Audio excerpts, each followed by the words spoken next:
Guillermo Deisler era un artista híbrido que en parte tiene que ver justamente con su formación tan diversa, desde la metalurgia hasta el diseño de escenografía, también su experiencia en medios como el teatro, la edición de libros, por supuesto el grabado, las artes visuales, y eso justamente marcó la forma de producir libros, sobre todo libros de poesía visual, libros de artista, bastante extraños para el medio latinoamericano. Era una persona muy sensible y cuando estudiaba participó en el Tecnos, en el grupo de teatro de la Universidad Técnica de entonces.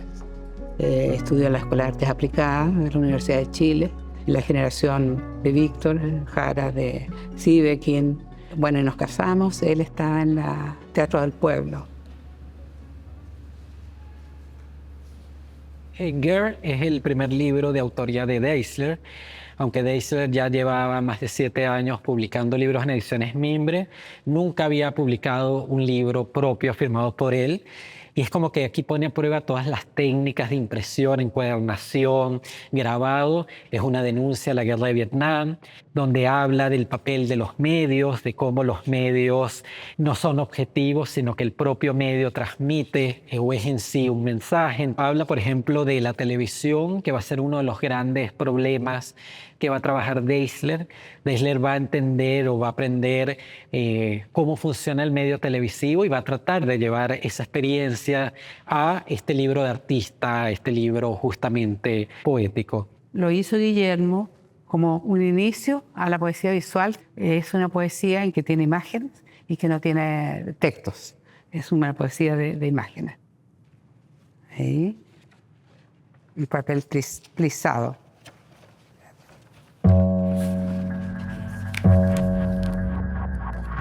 Bueno, las ediciones Mimbre se fundaron en el año 1963 y trabajaba en el departamento que nosotros vivíamos. Y era un trabajo artesanal lo que él hacía, porque los textos los armaba él y además las ilustraciones eran de él. Se imprimían ahí en el taller de él en forma muy artesanal. Claro. Le puso ediciones Mimbre porque él admiraba la artesanía que en ese tiempo se hacía en Chile, que se sigue haciendo, que es con mimbre, ya con canasto, con ese tipo de cosas, que era un artesano que fue muy famoso, ¿ya? Manzanito se llama. Por este motivo él le puso Mimbre. Bueno, Ediciones Mimbre es más que una editorial, creo yo, ¿no es cierto? No es solo una editorial, no es posible verla solamente como una iniciativa de producción de libros, es una especie de toma de posición de un creador en relación a su contexto colectivo también, ¿no? Es decir, el Mimbre se plantea entonces como una posibilidad, bueno, de la autoedición también implica pensar cómo se va a hacer. Y ahí el trabajo de lo artesanal, de lo manual, ese otro tiempo también es súper importante en Mimbre.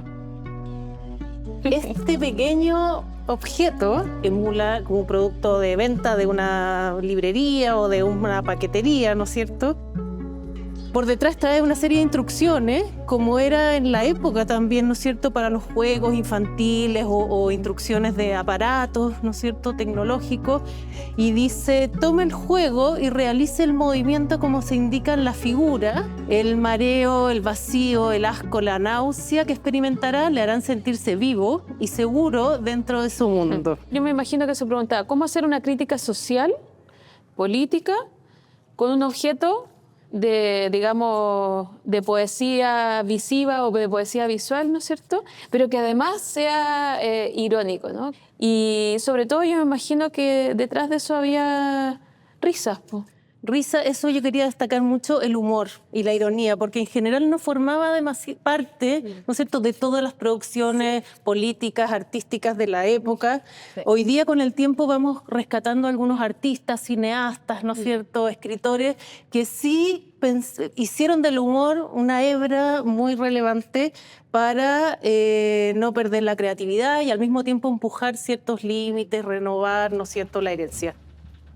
El archivo Guillermo Deisler Llega al Centro Nacional de Arte Contemporáneo el año 2021. Son más de 6.000 documentos y en este caso son tanto papeles, ¿no?, que es lo que habitualmente se encuentra en un archivo, como objetos y obras. El archivo se conforma a partir del año 2010, más o menos. El archivo chileno, hasta el 73, ¿no es cierto?, que había quedado en una casa familiar, es decir, con las ediciones Mimbre, las Tebaida, ese momento de la producción, y el archivo del exilio. Nosotros teníamos un amigo, un artista, digamos, Juan León, y vivía en Antofagasta y era jefe del departamento de artes plásticas. Necesitaba un profesor auxiliar de grabado. Le pareció fantástico y, claro, aceptó y se fue él primero a Antofagasta. Y después me fui yo con las dos hijas mayores que ya habían nacido. Cuando él estaba radicado en Antofagasta, entonces participó de la revista Tebaida, que era una revista que organizaba un grupo que estaba situado preferentemente en Arica. La directora, importante mencionar que había una directora de una revista de poesía, que es Alicia Galás. Mira, aquí dice el número 1 de Tebaida, que es esta revista, es del 68.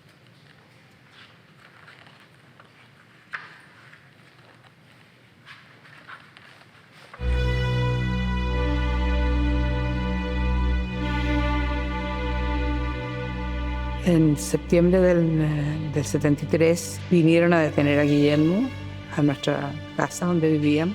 Él estuvo casi 3 meses preso en la cárcel. Había embalado todos sus grabados y todas sus cosas que tenía, pero lo embaló de tal manera que se conservó. Cuando el año 2009 yo volví a Chile. El primer país en que pudimos vivir una vida casi normal, como familia, fue Bulgaria, y llegamos a vivir a Plovdiv. Ahí pudo integrarse a la Unión de Artistas Búlgaros, lo aceptaron porque era la única forma de trabajar.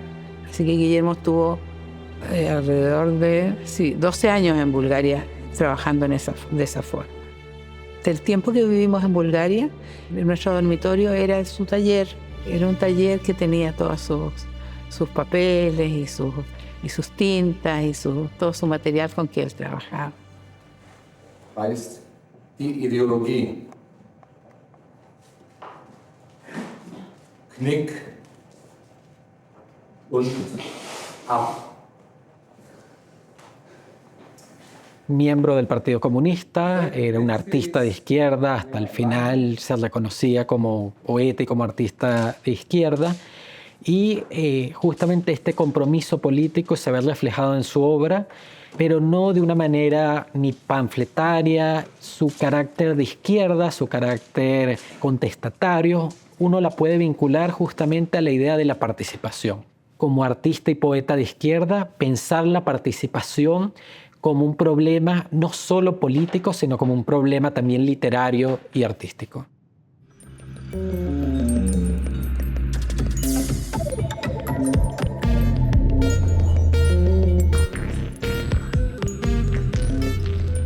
Aquí esta es una foto de un performance, un libro que crucificó y cortó la madera para hacer una cruz y después la amarró con cordel, en fin, y es un libro que está crucificado.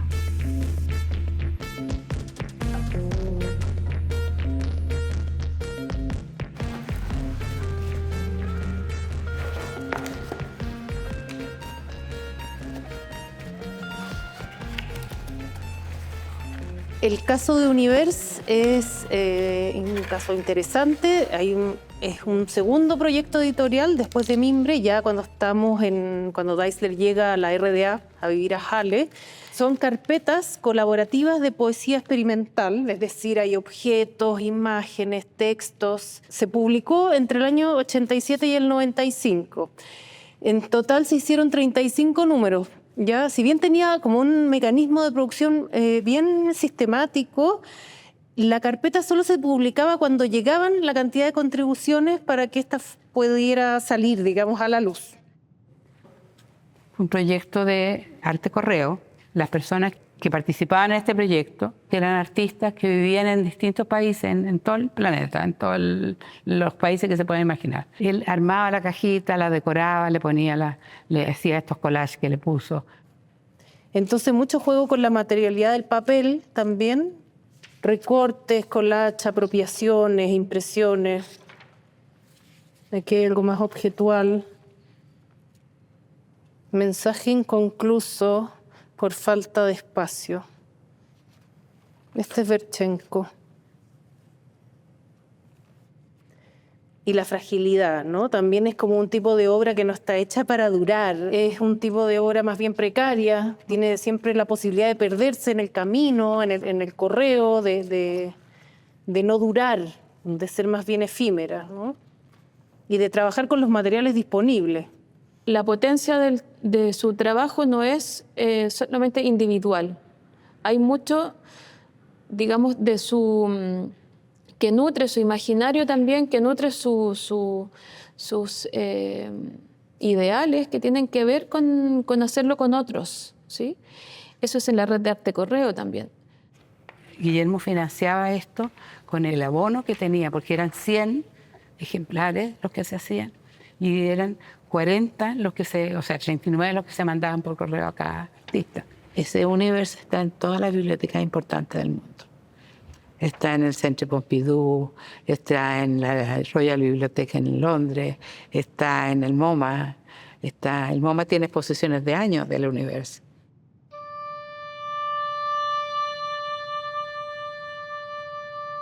Lo que Deisler hace es poesía que no parece poesía, pero que el propio Deisler se refiere a ella como poesía. Es decir, Deisler entendió siempre su trabajo como un trabajo poético, como un trabajo sobre el lenguaje, como un trabajo sobre la imagen.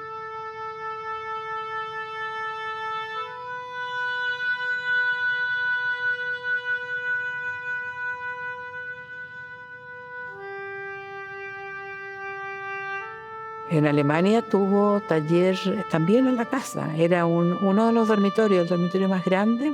Ese lo ocupaba Guillermo como su taller.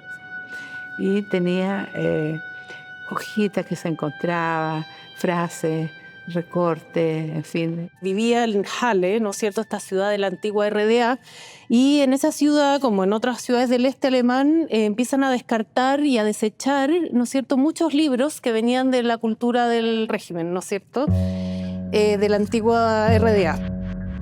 Cuando cayó el muro, ya, las personas, toda la literatura socialista o marxista o como se llame, la empezó a botar en los contenedores de papel.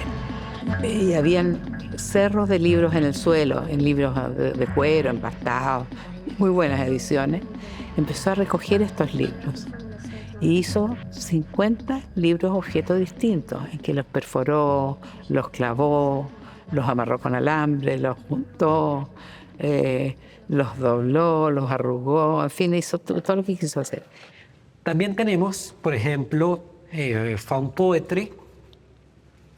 Deisler armó una gran cantidad de libros de poesía encontrada, donde recolectó papeles a lo largo de Halle, a lo largo de Alemania, papeles desechados. En este caso, por ejemplo, es un libro donde Deisler recoge papeles y los fotocopia relacionados con las nuevas imágenes, los nuevos mensajes, los nuevos productos finalmente que entran a la ex Alemania del Este, ahora la Alemania unificada, y son productos relacionados con Estados Unidos, con el capitalismo, con la cultura europea occidental. Desde referencias a la Coca-Cola, referencias incluso a nuevas materialidades como ciertos tipos de plástico que no existían en la época. O en este, por ejemplo, que es Found Poetry Boundary for the Blind, donde también está la lógica del trabajo con la poesía encontrada. Deichler empieza a recolectar materiales de revistas, periódicos, imágenes que nos hablan de todo un imaginario de la Europa del Este, un imaginario, por supuesto, también ligado a la Unión Soviética, un imaginario que está pronto a desaparecer. Es decir, Found Poetry es una suerte de libro archivo que nos habla de todo un contexto imaginario y visual que de repente deja de tener existencia en Alemania.